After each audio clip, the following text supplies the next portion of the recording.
दोस्तों, currently situation से पहले इजराइल फिलिस्तीन के बारे में डिटेल में बताया गया है। फिलिस्तीनियों पर कैसे इजराइल ने कब्जा किया, वहां के लोगों को इजराइल ने कैसे मारा, मस्जिद अक्सा को अपने कंट्रोल में कैसे किया, फिलिस्तीनियों को आतंकवादी कैसे बता रहा है।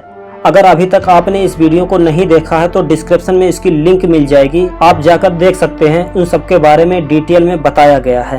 अब आगे इवन के करंटली सिचुएशन को डिटेल में समझते हैं जो अभी चल रहे हैं। इजराइल के वेस्ट में एक म्यूजिक फेस्टिवल होना था जो गाजा बॉर्डर से 5 से 6 किलोमीटर पहले एक रेगिस्तान में रखा गया था।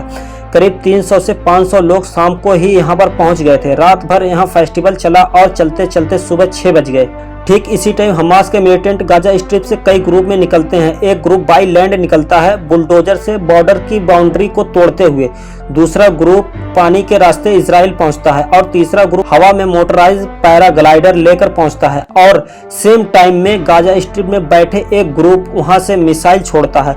20 मिनट में तकरीबन 5000 के आसपास मिसाइलें छोड़ी गईं। अब आयरन डोम भी इतनी सारी मिसाइलों को एक साथ इंटरसेप्ट नहीं कर सकता है। ये अटैक सुबह 6:30 के आसपास स्टार्ट होता है।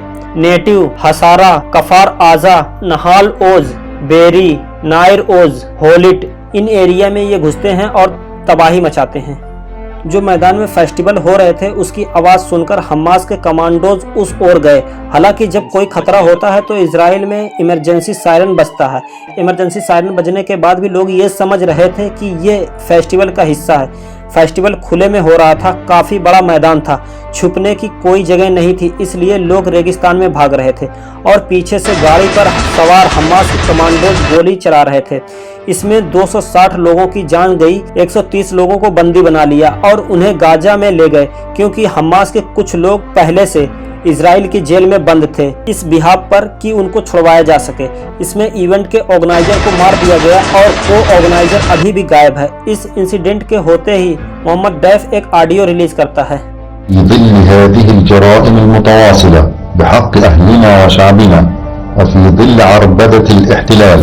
इसके बाद इजराइल ने 8:34 पर काउंटर ऑफेंसिव स्टार्ट कर देता है हमास के अगेंस्ट में। 10:47 पर इजराइल की फोर्स गाजा पर अटैक करना शुरू कर देती है। करीब 1200 मिसाइल गाजा पर फेंकी जाती है। थोड़ी देर के बाद 11:35 पर इजराइल के पीएम नेतन्याहू ट्विटर पर पोस्ट कर देते हैं कि ये अब वॉर शुरू हो गई है। इसके 1 घंटे बाद ही इजराइल की फोर्स ने हमास के लोग जो इजराइल के अंदर घुसे थे उनको मारती है, निकाल कर बाहर करती है। इसके 2 दिन बाद 9 अक्टूबर 2023 को लेबनान की बॉर्डर की तरफ से जो हिजबुल्लाह था उसने अटैक कर दिया। 10 अक्टूबर को सीरिया के गोलन हाइट से भी स्ट्राइक हो जाती है। 9 अक्टूबर को इजराइल ने अब चारों तरफ से गाजा को घेर लिया। उसको निकलने के लिए कोई और रास्ता नहीं बचा। पानी, बिजली, टेली कम्युनिकेशन और ग्रोसरी के खाने पीने के सामान बंद कर दिए। बहुत सारे गाजा स्ट्रिप के लोगों को मौत की नींद सुला दिया। हॉस्पिटल जिसमें मरीज अपनी जिंदगी की भीख मांग रहे थे उन मरीजों के हॉस्पिटल पर बम मारकर खत्म कर दिया। ऐसा मारा कि प्रेग्नेंट लेडीज के फीटस भी बाहर आ गए। इजराइल की आतंकवादी कायराना हरकत यह है। फिलिस्तीन के 1000 से ज्यादा लोग मारे गए। पूरा का पूरा फिलिस्तीन तबाह और बर्बाद हो गया, खंडार में बदल गया। और जो हॉस्पिटल में कई हजार लोग थे उनकी मरने की काउंटिंग अभी बहुत ज्यादा है, जिसमें इजराइल के भी कुछ सिविलियंस लोग मारे गए हैं। इस बार गाजा को पूरी तरह से खत्म करने की कोशिश में लगा है इजराइल, किसी भी देश की बात नहीं मान रहा है। अच्छा, एक बात यह भी है कि इसे इंडिया भी सपोर्ट कर रहा है। वैसे वे यहूदी हिंदू धर्म को एक नापाक धर्म समझते हैं क्योंकि इनके यहाँ मूर्ति पूजा होती है और यहूदी बुत परस्ती और मूर्ति पूजा के सख्त खिलाफ हैं। यहूदी और नसारा से दोस्ती मत करो, ये तुम्हारे खुले दुश्मन है। इनसे ना तो दोस्ती अच्छी है ना तो दुश्मनी। ये तुमसे अपना काम निकल जाने पर ये तुम्हें धोखा देंगे। इसलिए सऊदी अरब इजराइल को पसंद नहीं करता। जब इसने खाने पीने और तमाम चीजों पर बैन कर दिया है तो इसमें अमेरिका ने इजिप्ट से बात करके फिलिस्तीनियों के लिए रास्ता खोलने की बात की है। 2000 फिलिस्तीनी गाजा छोड़कर बाहर निकल चुके हैं। एक बात ये समझ नहीं आ रही है कि अमेरिका अपने 2 एयरक्राफ्ट कैरियर इजराइल भेज दिए हैं गाजा स्ट्रिप को खत्म करने के लिए। एयरक्राफ्ट कैरियर भेजने का मतलब है उसके साथ पूरा इकोसिस्टम चलना। न्यूक्लियर सबमरीन भी साथ चलती है, उसके साथ ब्रिगेड भी चलते हैं, उसके साथ डिस्ट्रॉयर भी चलते हैं, उसके साथ जहाज भी चलते हैं, सप्लायर भी चलते हैं। इससे एक फ्लोटिंग सिटी भी बोलते हैं। वहीं दूसरी तरफ फिलिस्तीनियों को इजिप्ट के रास्ते गाजा से बाहर निकालने की भी बात करता है। क्या आपको समझ में आ रही है ये बात? कमेंट में जरूर बताएं।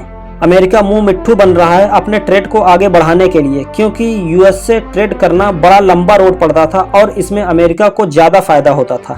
5000 मिसाइल अरेंज करने की हमास जो प्लानिंग कर रहा था, अमेरिका को पता था, उसने इजराइल को नहीं बताया था, क्योंकि जब लड़ाई होगी तो सामान यानी कि हथियार भी बिकेगा और अमेरिका मिडिल ईस्ट के लोगों को एक दूसरे को चुप कराने में अपना नेतृत्व करेगा, आतंकवादी भी बताएगा और अमेरिका इजराइल से बहुत अच्छा ताल्लुक है, इस वजह से इजराइल की सपोर्ट करके अपनी आर्मी के बेस कैंप बनाएगा, वहां से रहकर ट्रेड करेगा ताकि एशियाई मुल्कों की हर हरकत पर नजर रखी जा सके। यही सुपर पावर होने का फायदा है। आइए इसे एक मैप के हिसाब से समझते हैं।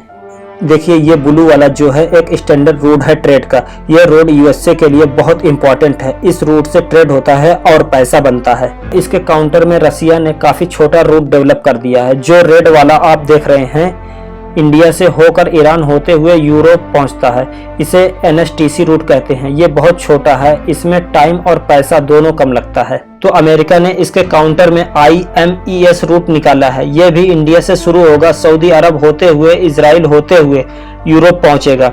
G20 में जब ये बात आगे बढ़ी तो ईरान ने कहा यह रोड सक्सेसफुल नहीं होगा, क्योंकि सऊदी अरब और इजराइल के बीच ऑलरेडी टेंशन है। अरब वाले नहीं चाहते हैं कि मार काट हो। अब जो इजराइल गाजा पर अटैक किया है, इससे सऊदी अरब और गुस्से में आ गया है। अब इस रूट की प्लानिंग जो G20 में हुआ था वह फेल होती हुई नजर आ रही है। अमेरिका इसको मेंटेन करने के लिए इजराइल और गाजा के बीच में कूदा है, क्योंकि यह रूट इंडिया से होते हुए सऊदी अरब होते हुए इजराइल होते हुए यूरोप पहुंचेगा। इसमें जिस देश से होता हुआ रोड जाएगा उन देशों को फायदा है। हमास को आतंकवादी बताकर अमेरिका इजराइल से अपने हथियार बेच सके ताकि उसका व्यापार बढ़ सके और हमास को भगाकर अपनी आर्मी का बेस कैंप बनाकर वहां रह सके और ट्रेड कर सके, जिससे अमेरिका को खूब बड़ा फायदा हो। दोस्तों इस वीडियो में इतना ही। चैनल पर नए हो तो चैनल को लाइक और सब्सक्राइब करके बेल आइकन को भी प्रेस कर दें ताकि आने वाली वीडियो की नोटिफिकेशन आपको टाइम पर मिल जाए। तब तक के लिए शुक्रिया। Take care and all the best.